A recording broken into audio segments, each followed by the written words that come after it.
అందరికీ నమస్కారం. కాపులు కమ్మలు ఒకటవుతున్నారు.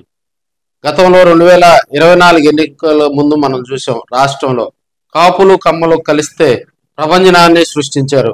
150 పైగా కూడా సీట్లతోటి వారు ప్రస్తుతం ఆంధ్రప్రదేశ్ రాష్ట్రంలో రాజ్యమేలుతున్నటువంటి సందర్భాలు.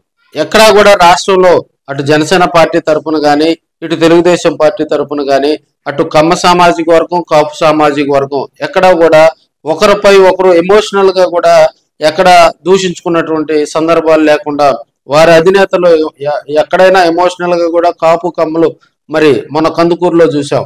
సో అక్కడ జరిగినటువంటి ఆ ఇబ్బందికర పరిస్థితిని కూడా వారు చక్కదిద్దుకున్నటువంటి పరిస్థితులు మనం చూస్తూ ఉన్నాం. సో కాపు కమ్మలు ఐక్యతగా ఉంటేనే రాబోయే రోజుల్లో రాష్ట్రంలో చక్రం తిప్పగలరని వారి అధినేతలు కూడా మరి తెలుసుకొని దానికి అనుగుణంగా కూడా ఎక్కడ కులంలో చీలిక రాకుండా, ఒకవేళ చీలికి వచ్చినా కూడా ఈ కార్తీక వనభోజనాల రూపంలో వారు ఒకరికొకరు కూడా ఐక్యతగా ముందుకు పోతున్నటువంటి సందర్భాల్లో రాష్ట్రంలో చూస్తూ ఉన్నాం. మరి మాలా మాదిగలు ఎందుకు కలవట్లేదు? మాల సామాజిక వర్గానికి సంబంధించి కానీ, మాదిగ సామాజిక వర్గానికి సంబంధించి కానీ ఉద్యమంలో చురుకైన పాత్ర పోషించినటువంటి లీడర్స్ అనర్గళంగా దాదాపుగా గంటన్నర ప్రసంగం ఇవ్వగలిగినటువంటి లీడర్స్, జైలు జీవితం గడిపినటువంటి నాయకత్వం. సో ఇవన్నీ కూడా కాపు కమ్మ ఆ సామాజిక వర్గానికి సంబంధించినటువంటి లీడర్షిప్ కంటే మాలా మాదిగలకు సంబంధించినటువంటి లీడర్షిప్ చాలా స్ట్రాంగ్ గా ఉంటుంది. సో ఈ రెండు కులాలు ఎందుకు కలవట్లేదు? ఎడబాటు తడబాటుగా ఎందుకు ఉంటున్నాయి? ఒక ఎస్సీ వర్గీకరణే ఈ రెండు కులాలని వేరు చేసేంత ఎమోషనల్ గా కూడా వారు ఒకరి మీద ఒకరు విమర్శలు చేసుకున్నటువంటి సందర్భాలు. మాదిగలకు బళ్ళమూడి, చేమకుర్తి మండలం బండమూడి, సంతనూతలపాడు కాన్స్టిట్యున్సీలో మాదిగల మీద అగ్రవర్ణాలు దాడి చేస్తే దాన్ని వెలుగెత్తి చాపడంలో అటు ఎంఆర్పిఎస్ గళమెత్తినా కూడా అది అంతగా ఆ ప్రజల్లోకి రీచ్ కాలేదని కూడా తెలియజేసుకోవచ్చు. మాల కులస్తులు కూడా దీనికి చాలా ఎడబాటుగా ఉన్నటువంటి పరిస్థితులు మనం రాష్ట్రంలో చూస్తున్నాం.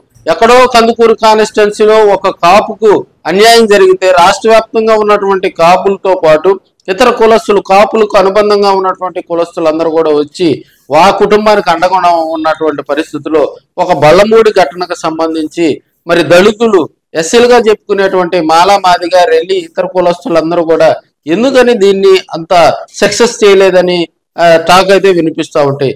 అంటే ఇక్కడ మాలా మాదిగల్లో ఐక్యత లేకపోవటమే మరి అక్కడ ఉన్నటువంటి అగ్రకుణాలు దాడికి మరి ప్రేరేపిస్తున్నాయని కూడా తెలియజేసుకోవచ్చు. ఏ పల్లెల్లో కూడా, ఏ ఊర్లో కూడా అటు మాలా మాదిగ సామాజిక వర్గం మధ్య కూడా ఐక్యత లేకపోవటం వల్లనే మరి విడగొట్టి పాలిస్తున్నారని పాలకులు కూడా తెలియజేసుకోవచ్చు. మన రాష్ట్రంలో అధికారం రావాలంటే, మనం అధికారం వైపు పయనించాలంటే అంబేద్కర్ గారు మరి చెప్పినటువంటి మరి దాన్ని ప్రతి ఒక్కరికి తెలుసు. భారత రాజ్యాంగం గురించి తెలుసు. కానీ ఇక్కడ ఉన్నటువంటి మాలా మాదిగల్లో ఐక్యత లేకపోవటం వల్లనే రాజ్యాధికారం వైపు వెళ్ళలేని పరిస్థితి.